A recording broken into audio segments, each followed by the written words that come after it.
நல்லது பண்றதுக்கு அரசியலுக்கு வாங்கடா, கொலை அடிக்கிறது கொலை பண்றதுக்கு அரசியலுக்கு. உலக தமிழர்களுக்கு வணக்கம். நான் உங்கள் வெங்கிரத்னம். இன்னைக்கு வீடியோவுக்கு போறதுக்கு முன்னாடி ஒரு உறுதிமொழி அப்படிங்கிறத எடுத்துட்டு வீடியோக்குள்ள போனா நல்லா இருக்கும் அப்படின்னு நினைக்கிறேன். எல்லாருமே இந்த உறுதிமொழியை எடுத்துக்கோங்க. தமிழ்நாட்டு மக்கள் எல்லாருமே எடுக்க வேண்டிய உறுதிமொழி. என்ன உறுதிமொழி அப்படின்னா, ஒரு நல்ல தமிழ் குடிமகனாகிய நான், ஒரு நல்ல தமிழ் குடும்பத்தில் பிறந்த நான், ஒரு நல்ல தாய் தகப்பனுக்கு பிறந்த நான் இனி எக்காலமும் திமுகவிற்கு வாக்களிக்க மாட்டேன் அப்படிங்கிற உறுதிமொழியை எடுத்துக்கிட்டு வீடியோக்குள்ள போனீங்க அப்படின்னா நல்லா இருக்கும் அப்படின்னு நினைக்கிறேன். இந்த உறுதிமொழியை உங்களை சார்ந்த அத்தனை பேரையும், சொந்த பந்தம், நட்பு வட்டம், பொண்ணு எடுத்தவன், பொண்ணு கொடுத்தவன், பங்காளி, உரமுறை, அத்தனை பேரையும் எடுக்க வைங்க. திமுக அப்படிங்கிறது ஒரு தீய சக்தி கிடையாது. அதை தாண்டி ஒரு அசிங்கம் அப்படிங்கிறத மக்கள் மனசுல பதிய வைக்கணும். அப்படிப்பட்ட ஒரு கேவலமான 5 ஆண்டு ஆட்சி அப்படிங்கிறது அரங்கேறி இருக்கு. எப்படின்னா, இன்னும் ஒரு 10 வருஷம் கழிச்சு ஒரு 2 பேர் பேசிட்டு இருப்பாங்க. ஏப்பா என்னப்பா உன் பொண்ணுக்கு ஒரு மாப்பிள்ளை வந்துச்சான், மாப்பிள்ளை தான் நல்லா படிச்சிருக்காரு, கை நிறைய சம்பளம் வாங்குறாரு, நல்ல உத்தியோகத்துல இருக்காரு, ஜாதகமும் பொருந்திருச்சு, அப்புறம் ஏப்பா பொண்ணு கொடுக்க மாட்டேங்கிற அப்படின்னு கேட்டா ஆப்போசிட்ல இருக்கிறவங்க சொல்லணும், சம்பளம் வாங்கி என்ன பண்றது, கோடிக்கணக்கில் சொத்து இருந்து என்ன பண்றது, அவன் திமுகவுக்கு ஓட்டு போடுறவனாச்சே, ஐயோ நல்ல வேலை நீ இந்த மாதிரி பொண்ணு கொடுத்துறாதப்பா, நம்ம புள்ள காசு பணம் இல்லாத வீட்டுல போய் உழைச்சு பொழைச்சாலும் பொழைச்சிக்கிட்டோம், அந்த குடும்பத்துக்கு மட்டும் போக கூடாது, தமிழ்நாட்டுக்கே தீங்கு. இப்படி திமுக பேசுற அளவுக்கு மக்கள் வெளுத்து விடணும் இந்த எலெக்ஷன்ல. அதுதான் நம்மளோட தேவை, தமிழ்நாட்டிற்கான தேவை.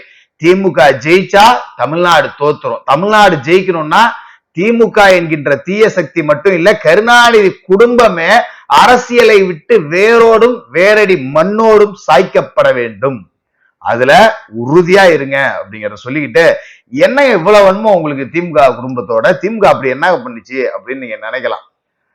நல்லா இருந்த தமிழ்நாட்டை ஆண்டு கிழிக்கிறேன், அறுத்து தள்ளுறேன், திராவிட மாடல் நாங்க நொட்டி தள்ளிடுவோம்னு சொல்லிட்டு 5 லட்சம் கோடி கடனை வாங்கி வச்சுக்கிட்டு, கொள்ளை அடிச்சுக்கிட்டு, ஆட்சியை நம்பாம அண்டா கொடுத்துக்கிட்டு சுத்துறாங்க. பட்டி போட்டு செந்தில் பாலாஜி எல்லாம் தூக்கிட்டு போய் உச்சா போற அளவுக்கு அடிச்சோம். இன்னும் திருந்தலைன்னா இவர்கள் வீழ்த்தப்பட வேண்டிய விஷ செடிகளா இல்லையா? நிச்சயமாக வீழ்த்தப்பட வேண்டிய விஷ செடிகள். அதுக்கு நேரம் காலம் தானா கூடி வருது பாத்துங்க. உண்மையிலேயே தமிழ் மண் வீழ்ந்து போகாது, வீழ்ந்து போகாது, வீழ்ந்து போகாதுன்னு நான் சொல்லிக்கிட்டே இருக்கேன். இப்ப திமுகவுக்கான கெட்ட நேரம் அப்படிங்கிறது எப்படி பிடிச்சிருக்கு பாருங்க. தேர்தல் தேதி அறிவிக்கப்பட்டுருச்சு, அவங்களுக்குள்ளே தேமுதிகங்கிற ஒரு ஆமையை கொண்டு உள்ள வச்சுக்கிட்டதால அவங்க உள்ளே அடிச்சுக்கிட்டு இருக்காங்க. கரெக்டான நேரம் பார்த்து சவுக்கு சங்கர் வெளியே வரார், செந்தில் பாலாஜி உள்ள போறார். நான் 3 நாளைக்கு முன்னாடி வீடியோ போட்டிருக்கேன், சவுக்கு வெளியே செந்தில் பாலாஜி உள்ளேன்னு தலைப்பே கொடுத்துருந்தேன். இன்னைக்கு அந்த நாளை நாம கொண்டாடுவோம். நேத்து சவுக்கு ஒரு ட்ரைலர் காமிச்சிட்டாப்ல, பார்த்திருப்பீங்கன்னு நினைக்கிறேன். தமிழ்நாட்டை காப்போம் அப்படிங்கிற தலைப்புல நான் தினம் வீடியோ போடுவேன். திமுகவை வேரோடும் வேரடி மண்ணோடும் சாய்ப்பேன் அப்படின்னு சவுக்கு சங்கர் சபதம் எடுத்துட்டு வந்து உட்கார்ந்து இருந்திருக்கார் அப்படிங்கிறத நீங்க அந்த வீடியோல பார்த்து இருந்திருக்கலாம். இன்னையில இருந்து சவுக்கு மீடியாவில வீடியோக்கள் வெளிவரும், இல்ல ஏதாவது ஒரு மீடியாவில உட்காந்து சவுக்கு தொடர்ச்சியா வீடியோ பேச ஆரம்பிப்பார். அதே மாதிரி சவுக்கோட பணியாற்றிட்டு இருந்த லியோ ஸ்டாலின் அவர்களும் ஜாமீன்ல வெளியில வந்திருக்கார், அவரும் தொடர்ந்து வீடியோ பேச போறார். கிட்டத்தட்ட பெலிக்ஸ் மாதிரியான நபர்கள் ஒரு கட்சி சார்ந்து போயிட்டாங்க அப்படிங்கிறதால திமுக எதிர்ப்பு அப்படிங்கிறத விட அவர் சார்ந்த கட்சிக்கான ஆதரவு அப்படிங்கறதே செஞ்சுக்கிட்டு இருக்காரு. பட் ஓகே, நமக்கு திமுகவை யாரு பெரட்டி போட்டு அடிச்சாலும் கூட சேர்ந்து நம்மளும் அடிப்போம். மொதல் அடியே நம்ம தான் அடிப்போம், அதுல எந்த மாற்று கருத்தும் இல்லை. என்ன பிரச்சனை வந்தாலும் பார்த்துட்டு போறோம், அதை பத்தி கவலையும் கிடையாது. வீழ்த்தப்பட வேண்டிய விஷ செடி. சரி, இப்ப பாயிண்ட்டுக்கு வந்துருவோம். நம்ம 10 ரூபா பாலாஜி காலையிலேயே கிளம்பி பவ்யமா இன்னைக்கு போய் அங்க டெல்லியில உட்காந்துருக்காப்புல.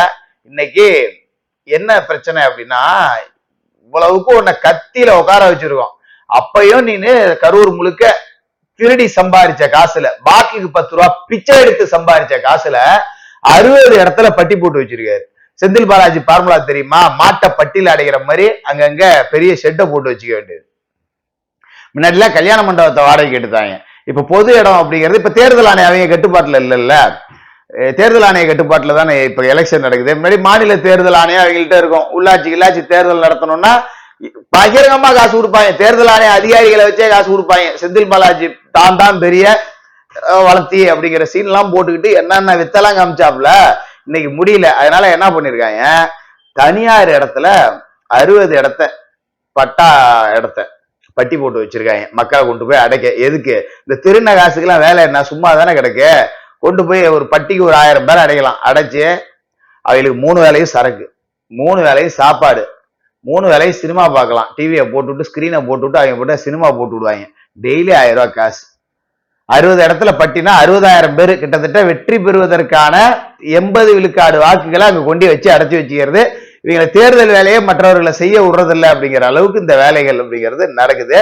தேர்தல் ஆணையத்திட்ட புகாரா கொடுக்க போனா தனியார் இடத்துல இருக்கும்போது அங்க தனியார் என்ன சொல்றாங்கன்னா, எங்க வீட்டுல விசேஷம், அதுக்காக நாங்க கொட்டா போட்டிருக்கோம். என்னங்கடா 45 நாள் அவங்க வீட்டுல விசேஷம்? என்ன செந்தில் பாலாஜி வயசுக்கு வந்துட்டாரா? டெய்லி உட்காந்து சடங்கு சுத்துறீங்களா செந்தில் பாலாஜிக்கு? இல்ல என்ன புரியல, 45 நாளைக்கு ஒரு வீட்டுல என்ன விசேஷம் நடக்குது? ஓடி பிடிச்சி விளையாட போறீங்களா?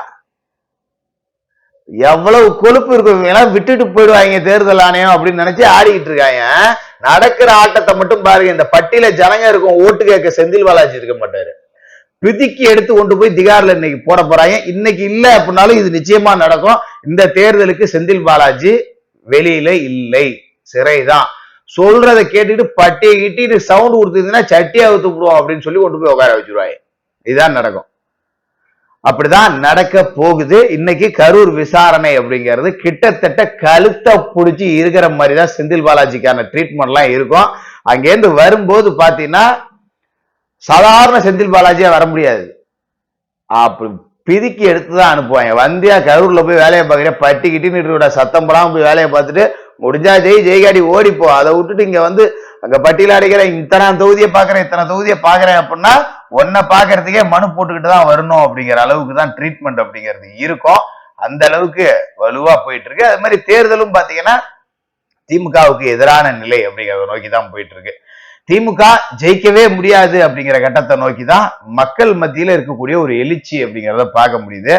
இந்த கூட்டம் வரவே கூடாது அப்படிங்கறதுல இருக்காங்க, உறுதியா இருக்காங்க. ஆனா திமுக காரங்கள்ட்ட கேட்டீங்கன்னு வச்சுக்கீங்களேன், நாங்க எம்ஜிஆரையே பார்த்தவங்க, நாங்க காமராஜரையே பார்த்தவங்க, நாங்க ராஜாஜியவே பார்த்தவங்க, நாங்க ஜெயலலிதாவையே பார்த்தவங்க அச்சு விடுவாங்க.